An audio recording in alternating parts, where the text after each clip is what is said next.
Hello student, this is the video for class 11th about chapter 3rd, private, public and global enterprises.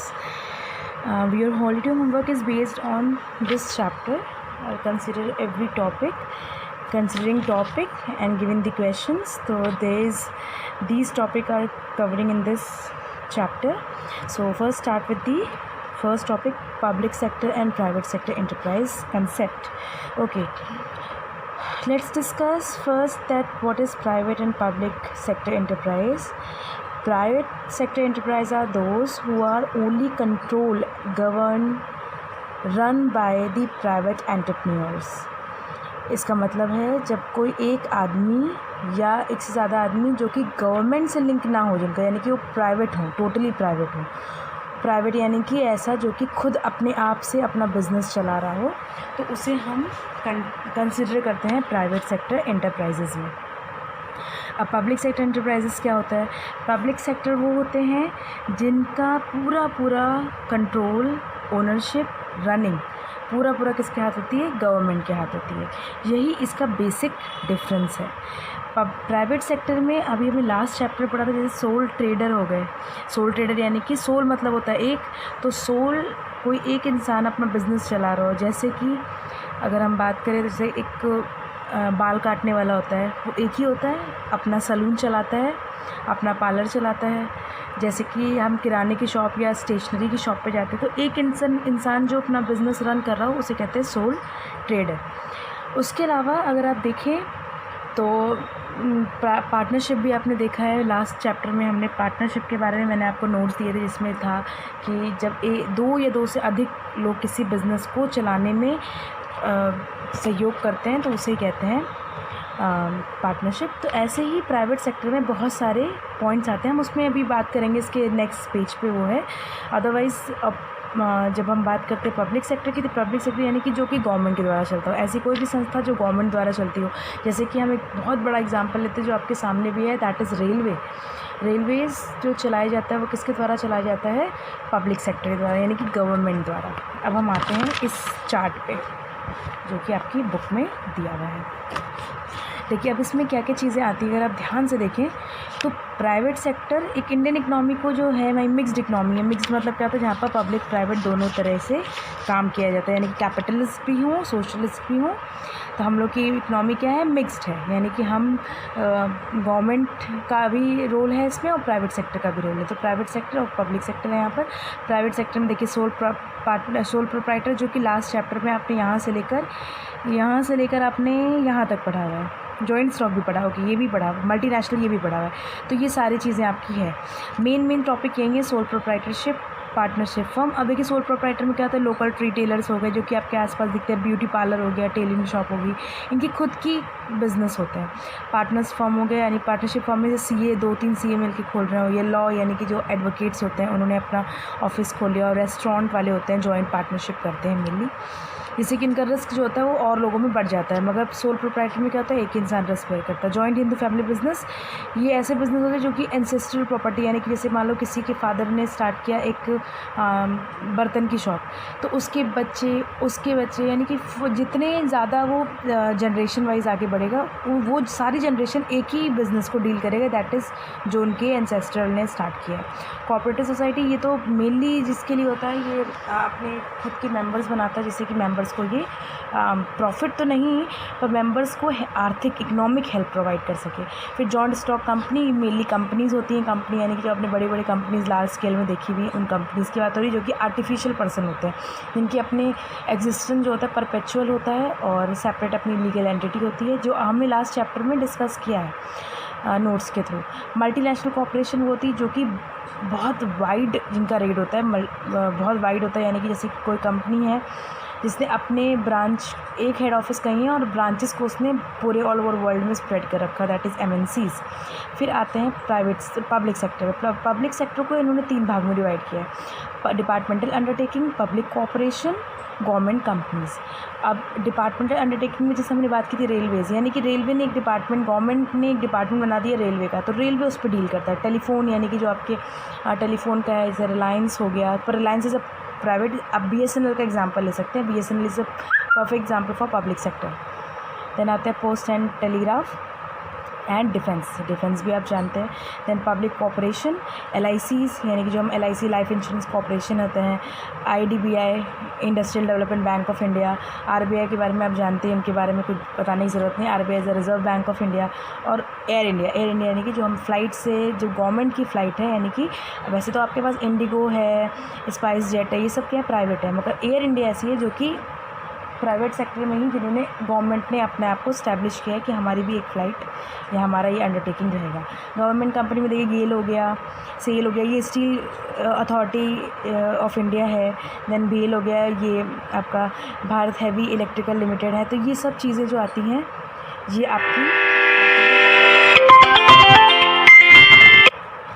Government companies में।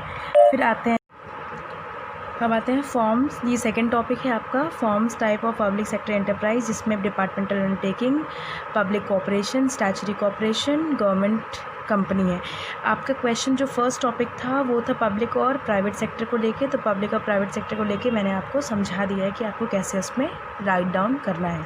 Then form, second question था form and types of public sector enterprise. तो ये हैं इनके types. अब इनकी explanation जो हमने डिवाइड किए हैं टॉपिक वाइज। डिपार्टमेंटल अंडरटेकिंग ये सबसे ओल्डेस्ट फॉर्म है। ये ओल्डेस्ट फॉर्म इसलिए क्योंकि जब पहले जब पब्लिक सेक्टर हुआ तो गवर्नमेंट ने डिसाइड किया कि हम उसको डिवाइड करेंगे अंडरटेकिंग्स में। तो डिपार्टमेंटल अंडरटेकिंग सबसे पुराना है। ये जो भी ये अंडरटेकिंग है, इनका कोई भी सेपरेट एग्जिस्टेंस नहीं होता, गवर्नमेंट के द्वारा ही ये डील किए जाते हैं, इसलिए इनका एग्जिस्टेंस कभी भी गवर्नमेंट के अगेंस्ट नहीं होता, हमेशा गवर्नमेंट के साथ होता है। यानी कि गवर्नमेंट का जहाँ नाम आएगा वहाँ डिपार्टमेंटल अंडरटेकिंग आएगा। For example railways, defence, post and telegraph, broadcasting, telephone service. अब इसमें एक एग्जाम्पल लेते हैं रेलवेज़ का। आपको पता है हर जो रेलवेज़ हैं इस समय तो पूरी गवर्नमेंट के हाथ में है। डिफेंस भी, डिफेंस यानी कि नेवी, आर्मी, ये सब भी डिफेंस के अंदर है। पोस्ट एंड टेलीग्राफ जो आप रजिस्टर पोस्ट करते हो या आप जो भी लेटर्स का लेन देन करते हो। Speed post is private, speed post को आप मत काउंट कीजिएगा, मगर स्पीड पोस्ट भी इसी में काउंट होती है। आप जैसे आप किसी शॉप पे जाके करते हैं तो वो भी स्पीड पोस्ट ही है, पर अदरवाइज़ आप जैसे कि फ़र्स्ट फ्लाइट से कराते हो दैट इज़ प्राइवेट। तो आप जो पोस्ट है, पोस्ट और टेलीग्राफ है, ये सारे जितने भी हैं वो आते हैं इस डिपार्टमेंटल अंडरटेकिंग में। अदरवाइज़ जो फर्स्ट फ्लाइट होती है ये सब जाती हैं प्राइवेट के हाथ में। ब्रॉडकास्टिंग, जैसे आप DD न्यूज़ देखते हैं, DD का जो भी चैनल होता है वो सब ब्रॉडकास्टिंग में आता है। देन आते हैं टेलीफोन सर्विसेज यानी कि BSNL, MTNL, ये आते हैं। फिर आते हैं फीचर्स ऑफ डिपार्टमेंटल अंडरटेकिंग। इसमें हम कुछ फीचर्स लेंगे, बाकी आप ध्यान से खुद पढ़ेंगे। मैं इसमें कुछ जो मेन है वो आपको बताती हूँ। ऑल ओवर कंट्रोल होता है किसका, सेंट्रल और स्टेट का। इनकी खुद की कोई प्राइवेट एंटिटी नहीं होती, ये गवर्नमेंट के अगेंस्ट काम नहीं कर सकते। इनकी ये जो भी काम करेंगे ये गवर्नमेंट के साथ मिलकर करेंगे। इनका सारा फाइनेंस जो होता है, जो बजट होता है वो गवर्नमेंट द्वारा होता है। इनके जो भी रेवेन्यूज़ होते हैं वो जो रेवेन्यूज़ यानी कि जो भी इनकम्स होती हैं वो सारी गवर्नमेंट की ट्रेजरीज़ में चली जाती हैं, यानी गवर्नमेंट अपने ट्रेजरीज़ बनाता है, उसमें वो सबमिट कर देते हैं। तो जो भी स्टाफ होते हैं डिपार्टमेंट अंडरटेकिंग के, सिविल सर्वेंट होते हैं, यानी कि IAS PCS, जिनके बारे में आप जानते हैं, SSC के स्टाफ के लोग, ये सब इसमें आते हैं। फिर इनका जितना भी डायरेक्ट कंट्रोल है वो अकाउंटेबल होता है जो इनकी मिनिस्ट्री होती है, यानी कि जो हेड होते हैं उनके लिए ये अकाउंटेबल होता है। देन दे कैन शूड, यानी कि अगर मान लो in a manner as one can file a suit against the government, यानी कोई भी इंसान अगर केस कर रहा है, शू मतलब होता है केस करना। अगर आप किसी भी डिपार्टमेंट के अगेंस्ट केस कर रहे हो तो आप एज गवर्नमेंट के ही अगेंस्ट आप केस कर सकते हो। जैसे आपको कोई नुकसान हो रहा है कुछ, तो आप गवर्नमेंट के अगेंस्ट केस करते हो। इसके मेरिट क्या होते हैं, ईजिली फॉर्म हो जाता है, कंट्रोल इफेक्टिव है क्योंकि सेंट्रलाइज यानी गवर्नमेंट करता है इसको डील।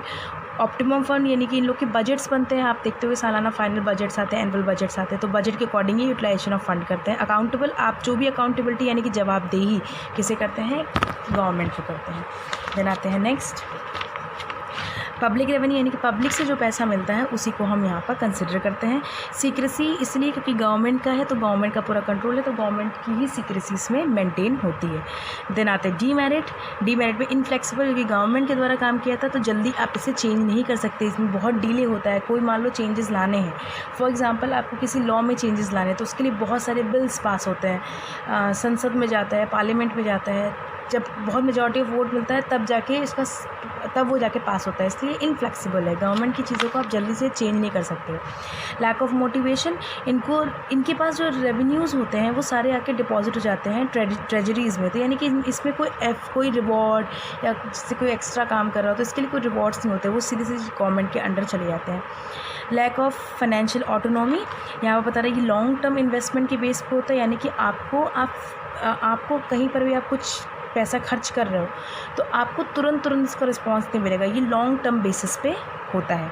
फिर आते हैं इनएफिशिएंट मैनेजमेंट, यानी कि गवर्नमेंट अंडरटेकिंग में सबसे एक जो गलत चीज़ होती है वो होता है over burden of paper work. आपको इतनी सारी फॉर्मेलिटीज़ को फेस करना पड़ता है कि आपके जो भी अभी क्वेश्चंस हैं उनके आंसर आपको जल्दी नहीं मिलते हैं।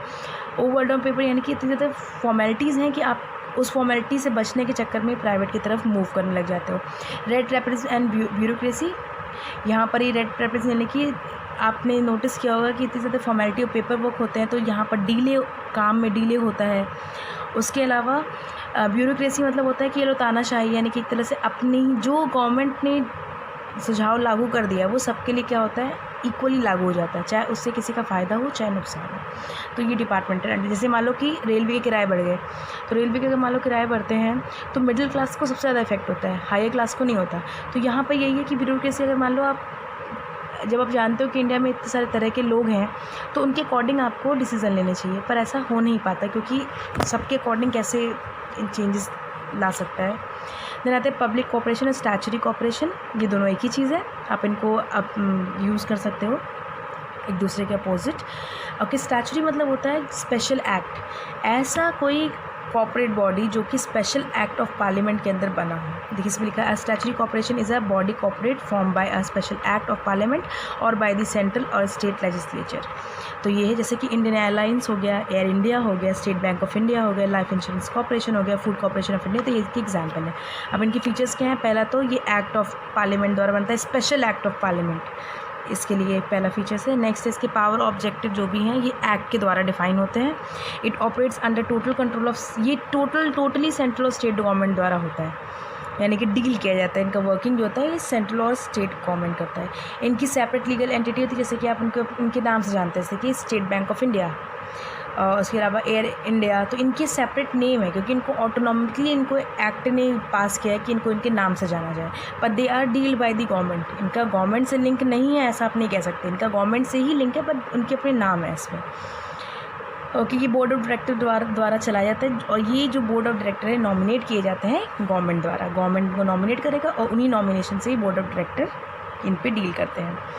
ओके, इनके जो रूल्स हैं रिक्रूटमेंट के स्टाफ के, ये सारे पब्लिक कॉर्पोरेशन द्वारा होते हैं, जैसे कि आपने देखा होगा कि IBPS के द्वारा होते हैं रिक्रूटमेंट बैंक्स के, तो ये रिक्रूटमेंट भी इनके किसी न किसी सेलेक्शन स्टाफ के द्वारा ही होते हैं। It enjoy administrative autonomy free of political interference, यानी कि इसमें कोई भी पॉलिटिकल इंटरफेरेंस नहीं होता, यानी कि ये ऐसे बॉडी हैं जिनको जैसे मान लो कोई इस समय बीजेपी चल रही है तो बीजेपी ने अपने आके रूल लागू कर दिया, देन कांग्रेस आई तो कांग्रेस ने अपने आके लागू कर दी, तो ऐसा नहीं है, ये पॉलिटिकल फ्री है, यानी कि इनको आप टच नहीं कर सकते हैं। जो इनके रूल्स हैं वो RBI द्वारा ही लिंक किए जाएंगे, पब्लिक कॉर्पोरेट द्वारा ही लिंक किया जाएगा, इसमें कोई भी सत्ता का रोल नहीं होता। The main motive of public corporation is service to general public, इनका मेन काम क्या होता है कि जितनी हो सके फैसिलिटीज़ और सर्विसेज और वेलफेयर जो होती हैं वो जनरल पब्लिक के लिए हो, यानी कि समान आम आदमी के लिए, समान जनता के लिए।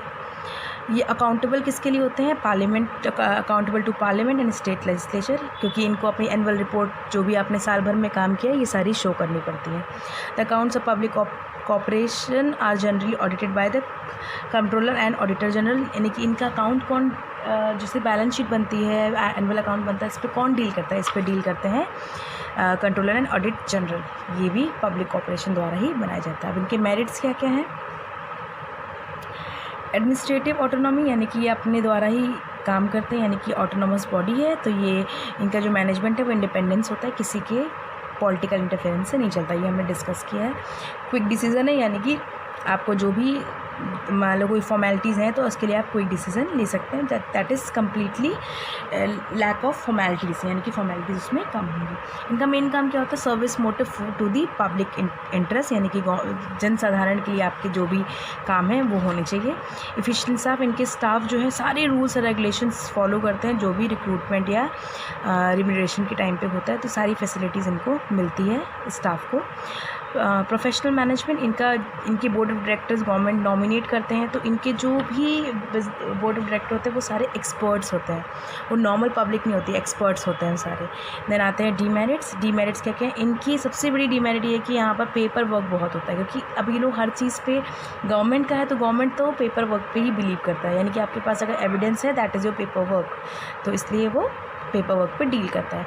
लैक ऑफ इनिशिएटिव, यानी कि इनका कोई भी यहाँ पर कहीं पर भी कंपटीशन के बेस पे आप प्रॉफिट नहीं कमा सकते, क्योंकि यहाँ पर लिखा है public corporation do not have to face any corporation, क्योंकि आपस में मिलकर काम करते हैं तो उनके कंपटीशन नहीं होते, तो इनका कोई भी प्रॉफिट अर्न का प्रावधान नहीं हो सकता।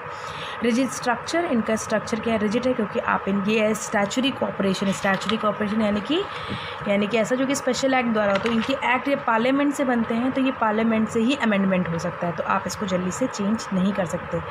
अनफेयर प्रैक्टिस, अगर ये कभी भी यहाँ पर है the government board of public corporation में इंडल्ज इन अनफेयर प्रैक्टिसेस, ये अगर अनफेयर प्रैक्टिसेस में आते हैं तो यहाँ पर इनको हाई प्राइस इम्पोज करना पड़ता है। जैसे कि फॉर एग्जांपल अगर किसी बैंक में किसी ने गलत काम किया तो वो उसके सैलरी से या फिर उसके असेट से वो पैसा वसूल सकते हैं। जैसे कि अभी सबसे बड़ा एग्जांपल है नीरव मोदी का। नीरव मोदी जो हैं उनकी जो प्रॉपर्टीज़ हैं उनको ऑक्शन किया जा रहा है, जिससे कि जो भी बैंक्स के लोन्स हैं वो चुकाए जा सकें। अब आते हैं गवर्नमेंट कंपनी का सबसे बड़ा एग्जांपल देखिए। Government company means any company at least of 51% of paid up share capital, यानी कि जैसे कि ये एग्जांपल लेते हैं, एक सर्किल है, ठीक है ना। अगर ये सर्किल है, इस सर्किल में क्या, फिर अगर हम दो भाग में डिवाइड करें तो क्या हो जाएगा? 50-50। अगर 51% ही 50-50 क्या हो गया? बराबरी हिस्सा। मगर 51% शेयर किसी के भी अंडर है तो वो उसी का कहलाता है। तो यहाँ पर अगर 51% शेयर गवर्नमेंट के हाथ में है, और वो गवर्नमेंट कौन सी, चाहे सेंट्रल हो चाहे स्टेट हो, तो उसको हम गवर्नमेंट कंपनी कहते हैं अंडर दी कंपनीज एक्ट 2013। अब जैसे for example steel authority of India, state trading corporation, Hindustan machine tools, ये सब इसी के अंदर आते हैं। अब यहाँ पर हम बात करते हैं गवर्नमेंट कंपनी की रजिस्ट्रेशन। जो भी गवर्नमेंट कंपनी बनती है वो कंपनीज एक्ट 2030 के अंदर जितने भी प्रोविज़न है उनको फॉलो करके ही, सारे लॉज को पास करके ही आप रजिस्टर हो सकते हैं। नेक्स्ट, इनकी ओनरशिप पूरी किसके पास होती है? होली और पार्टली किसके पास होती है? गवर्नमेंट के पास होती है, क्योंकि 51% शेयर किसके पास है? इन्हीं के पास है, गवर्नमेंट कंपनी के। मैनेजमेंट, यानी कि इनका काम, इनको डील कौन करता है? बोर्ड ऑफ डायरेक्टर्स डील करते हैं, यानी कि इनका जो भी बोर्ड ऑफ डायरेक्टर्स होंगे वो नॉमिनेट किए जाएंगे गवर्नमेंट द्वारा। सेपरेट लीगल एंटिटी, जिसे हम इनके नाम से जानते हैं, जैसे कि भारत इलेक्ट्रिकल हैवी लिमिटेड, यानी कि भेल हो गया, सेल हो गया, गेल हो गया, इन सबको हम इनके नवरत्न महारत्न से ये सब इंडिया के, तो इनको हम इस नाम से जानते हैं। मिनिस्ट्रियल कंट्रोल, अब government company subject to ministerial control, the concern ministry make appointment of directors, the ministry may issue direction and can assume the overall supervision of the undertaking, यानी कि इसमें मिनिस्ट्री जो होती है वही कंट्रोल करती है, यानी गवर्नमेंट जो रहेगी वही डील करेगी।